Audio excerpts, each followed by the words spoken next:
Hola amigos y amigas, ¿cómo están? Bienvenidos una vez más a mi canal. El día de hoy conversaremos sobre la escritura de las palabras compuestas. Como ustedes saben, una palabra compuesta es la unión de dos raíces o de dos palabras para dar nacimiento a un nuevo concepto o a un nuevo significado. Si nosotros revisamos las diferentes producciones escritas en la lengua quechua, vamos a encontrar diferentes estilos de escribir las palabras compuestas. Por ejemplo, tenemos a Jesús Laura, quien la palabra yache-iwasi escribe sin dejar espacios. En cambio, Alfredo Quiroz, la misma palabra yache-iwasi lo escribe yachay-raya-wasi. En cambio, Herrero y Sánchez de Lozada y Teófilo Laime lo escribe la palabra yache-iwasi, la misma palabra que ha escrito Jesús y Alfredo, lo escriben de manera separada, es decir, dejando un espacio. Frente a esta diversidad de formas de escritura o estilos de escritura, nosotros tenemos que tomar una decisión. No podemos seguir escribiendo respondiendo a un estilo personal, sino tratar de responder a lo que te dice la misma lengua, respetando la estructura de la misma lengua. Ahora veamos dos ejemplos que nos van a ilustrar la escritura de las palabras compuestas. Por una parte tenemos la palabra jarwa urán y por otra tenemos la palabra pucallpa. Veamos el primero. Esta palabra jarwa urán está escrita exactamente tal como se escribe en la lengua castellana. Es por eso que encontramos acá H intermedio, encontramos un triptongo, U, A, U, lo que la lengua quechua no permite.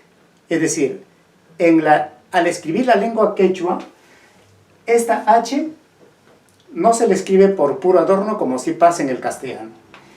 En el quechua tampoco no existe secuencia vocálica. No hay diptongo, menos diptongo. Por lo tanto, la escritura adecuada de esta palabra, de estas dos palabras quechuas que han sido escritas en castellano, al pasar a la lengua quechua, queda de esta manera: jarwa urán. Por otra parte tenemos esta palabra pucallpa. Aquí también encontramos dos raíces, dos términos que se fusionaron en una sola. Pero esa fusión se dio cuando comenzaron a escribir estas dos palabras quechuas en castellano y con la lógica del castellano. Es por eso acá, por ejemplo, las dos AEs de puca más alpa y la L se transformaron, quedando como pucallpa.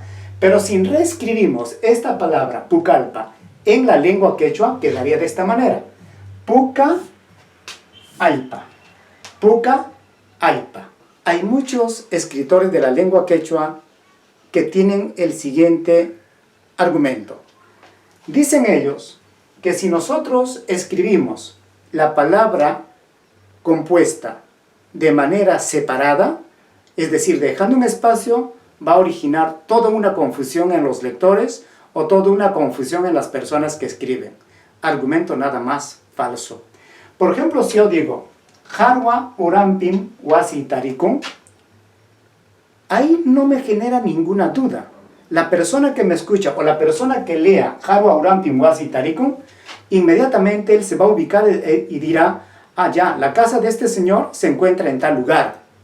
O cuando digo, por ejemplo, puca aipamani illachkani, la persona que escuche o que lea este texto, inmediatamente en su cabecita se va a configurar la imagen de la ciudad de Pucallpa. Por ninguna razón, por ningún motivo, la escritura de las palabras compuestas por separado o dejando un espacio nos lleva a una confusión. Por el contrario, esto facilita a que no haya excepciones en la lengua quechua.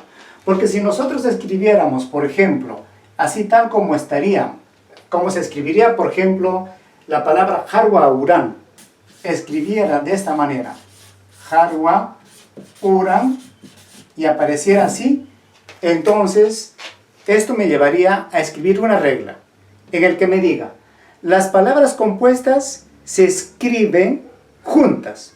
a excepción de las siguientes palabras y hacer todo un listado de palabras que no cumplen con esta primera regla. Para evitar las excepciones es optar por la escritura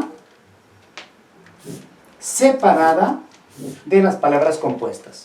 Por tanto, las palabras compuestas en la lengua quechua se escriben y deben escribirse por separado porque no nos lleva a ninguna confusión. Sí nos va a llevar a algunas confusiones. Bueno, eso es todo. Muchas gracias. Será hasta el próximo video. Si todavía no eres parte de mi canal, te invito a suscribirte. Hasta pronto, amigos.